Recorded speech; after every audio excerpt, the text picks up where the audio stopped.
పూర్తి వివరాలకు చదవండి రేపటి అక్షర శిల్పం దినపత్రికలో.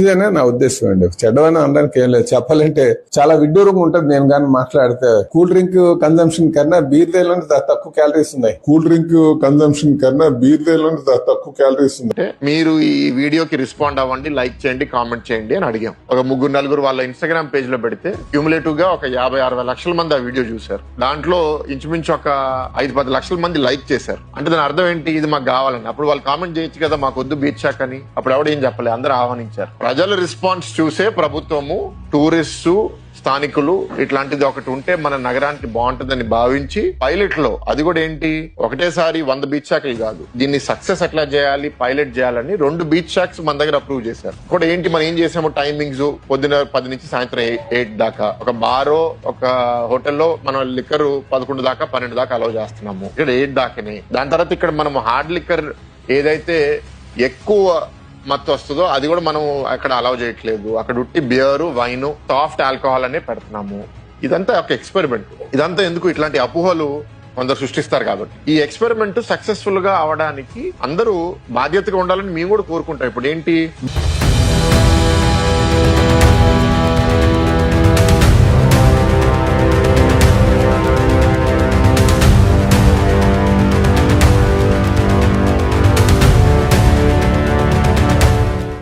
మద్యపానం హాని కాదట, మంచిదేనంటున్న టీడీపీ.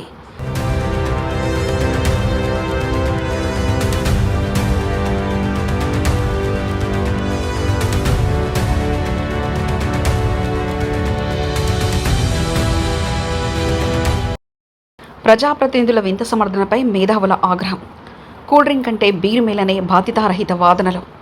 బీచ్ షాక్స్పై మండిపడుతున్న మహిళా సంఘాలు. ప్రభుత్వ అస్పష్టత, విపక్షాల తీవ్ర విమర్శలు. కూల్ డ్రింక్ అంటే బీరు మంచిదా? మద్యపానం ఆరోగ్యానికి హానికరమనే బాటిల్ మీద ఉన్న అదే బెటరా? విచ్చలవిడి మద్యం అమ్మకాలతో పర్యటన అభివృద్ధి చెందుతుందా?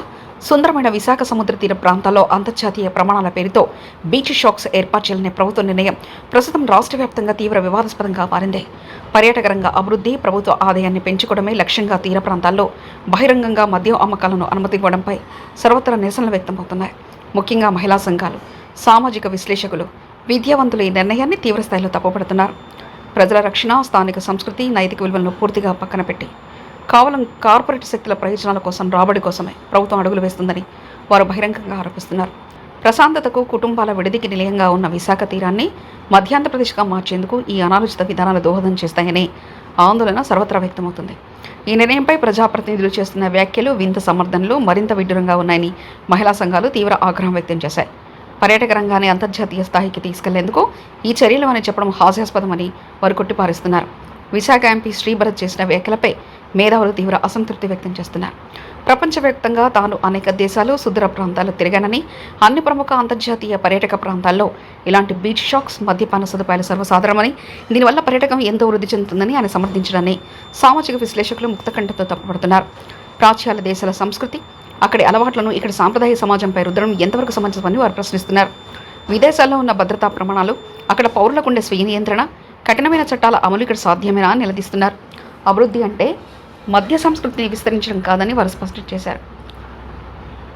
కూల్ డ్రింక్ అంటే బీరు మిల్లనే బాధ్యతారహిత వాదనలు ఇటీవల సోషల్ మీడియాలో సంచలనంగా మారిన టీడీపీ రాష్ట్ర అధ్యక్షుడు పల్లా శ్రీనివాసరావు చేసిన వ్యాఖ్యలు వివాదానికి మరింత ఘాటును పెంచాయి. కూల్ డ్రింక్ అంటే బీరే ఎంతో మంచిదంటూ అని చెప్పినట్లు సోషల్ మీడియా పలు పత్రికలు వస్తున్న కథనాలతో సమాజంలోని అన్ని వర్గాల నుండి తీవ్ర విమర్శలు వ్యక్తమవుతున్నాయి. రాష్ట్రంలోని బీచ్లలో ఏర్పాటు చేసే షాక్స్ మంచివేనని, అవి చెడ్డవని చెప్పడానికి ఎలాంటి ఆధారం లేవంటూ ఆయన వాదించడం పట్ల మహిళా సంఘాలు తీవ్ర ఆగ్రహాన్ని, నిరసన వ్యక్తం చేస్తున్నాయి. కూల్ డ్రింక్స్తో పోలిస్తే బీర్లోనే తక్కువ క్యాలరీలు ఉంటాయని, సాధారణ కూల్ డ్రింక్లోనే చక్కెర శాతం ఎక్కువగా ఉందని ఆయన శాస్త్రీయత లేని వింత పోలికలు తీసుకురావడంపై సామాజిక మేధావులు సైతం మండిపడుతున్నారు. ఇటువంటి బాధ్యతారహితమైన ప్రకటనలు సమాజానికి, ముఖ్యంగా దారి తప్పుతున్న యువతకు ఎలాంటి సందేశాన్ని ఇస్తాయని వారు తీవ్ర ఆందోళన వ్యక్తం చేస్తున్నారు. మద్యం ఆరోగ్యానికి హానికరమని స్వయంగా ప్రతి మద్యం బాటిల్పై చట్టబద్ధమైన హెచ్చరిక ముద్రించి ఉన్నప్పటికీ ఒక బాధ్యతాయుతమైన రాజకీయ పదవిలో ఉన్న వ్యక్తి ఇలాంటి వ్యాఖ్యలు చేయడం బహిరంగంగా మద్యపానాన్ని ప్రోత్సహించడమని ఆరోపిస్తున్నారు. తాను ఈ విధంగా మాట్లాడితే కేవలం బీరు తాగడాన్ని ప్రోత్సహించడానికే మాట్లాడుతున్నారని ప్రజలు అనుకుంటారని ఆయనే స్వయంగా ఒప్పుకోవడం వారి అనాలోచిత ధోరణికి నిదర్శనమని మహిళా లోకం ధ్వజమెత్తుతుంది. ఇటువంటి పోకడ వల్ల సమాజంలో నైతిక విలువలు మరింత దిగజారిపోయే ప్రమాదం ఉందని వారు హెచ్చరిస్తున్నారు. మున్ముందు మైనర్లకు మద్యం విక్రయాలు చేసినా ఆశ్చర్యపోనక్కర్లేదని ఎద్దేవా చేస్తున్నారు. మరోవైపు రాష్ట్ర హోంమంత్రి అనిత చేసిన వ్యాఖ్యలు కూడా ఈ వివాదంలో పెద్ద దుమారాన్ని లేపాయి. ముఖ్యమంత్రి చంద్రబాబు నాయుడుకి అన్ని విషయాలు తెలుసని, ఆయన అనుభవం ఆలోచన ప్రకారమే పర్యాటక రంగాన్ని అంతర్జాతీయ స్థాయికి ముందుకు తీసుకెళ్తామని ఆమె చెప్పడాన్ని ప్రతిపక్షాలు మహిళా సంఘాలు తీవ్రంగా వ్యతిరేకిస్తున్నాయి. రాష్ట్రంలో శాంతి భద్రతలకు, ముఖ్యంగా మహిళల భద్రతకు అత్యంత ప్రాధాన్యం ఇవ్వాల్సిన హోంమంత్రి తీర ప్రాంతాల్లో మద్య నియంత్రణ పక్కన పెట్టి ఇలాంటి అనాలోచిత నిర్ణయాలను వెనకేసుకోరాని వారు తప్పుపడుతున్నారు. అధికార పార్టీకి చెందిన ప్రజాప్రతినిధులు ఒక్కొక్కరు ఒక్కో విధంగా మాట్లాడుతూ సమాజంలో గందరగోళం సృష్టిస్తున్నారు. ప్రభుత్వంలో ఈ పాలసీపై ఎలాంటి సరైన స్పష్టత కానీ సామాజిక స్పృహ కానీ లేదని విమర్శలుస్తున్నాయి.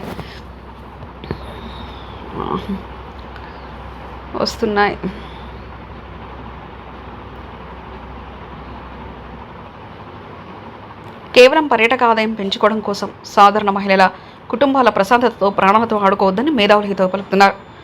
ప్రభుత్వ ఉదారవాద మద్యం విధానంపై మహిళా సంఘాలు కొన్ని తీవ్రమైన సూటి ప్రశ్నలు సంధిస్తున్నాయి.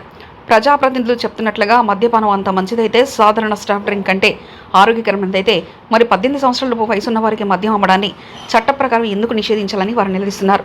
వారికి కూడా స్వేచ్ఛగా ఎక్కడికక్కడ లీటర్ల కొద్దీ ఇచ్చేయచ్చు కదా అంటూ వ్యంగ్యంగా ఆగ్రహాన్ని ప్రదర్శిస్తున్నారు.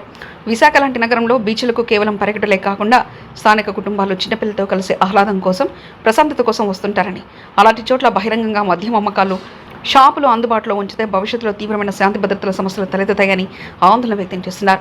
ఇప్పటికే సమాజంలో జరుగుతున్న ఎన్నో దారుణాలను, నేరాలను, రోడ్డు ప్రమాదాలను మద్యం ప్రధాన కారణంగా మారుతుండగా ఇప్పుడు ఏకంగా పర్యాటక ఆకర్షణ పేరుతో దాన్ని ప్రజలకు మరింత చేరువ చేయడం వల్ల మహిళలపై వేధింపులు, శాంతి భద్రతల విఘాతం పెరిగే అవకాశం ఉందని మేధావులు స్పష్టం చేస్తున్నారు.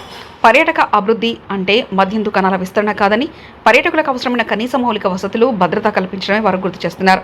తక్షణమే ప్రభుత్వం ఈ నిర్ణయాన్ని వెనక్కి తీసుకోకపోతే రాష్ట్ర వ్యాప్తంగా మహిళల నుండి తీవ్ర నిరసనలు, ప్రజాస్వామ్యబద్ధమైన పోరాటాలు ఎదుర్కోవాల్సి వస్తుందని వారు హెచ్చరిస్తున్నారు.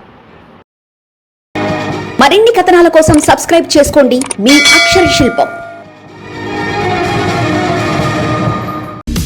పూర్తి వివరాలకు చదవండి రేపటి అక్షర శిల్పం దినపత్రికలో.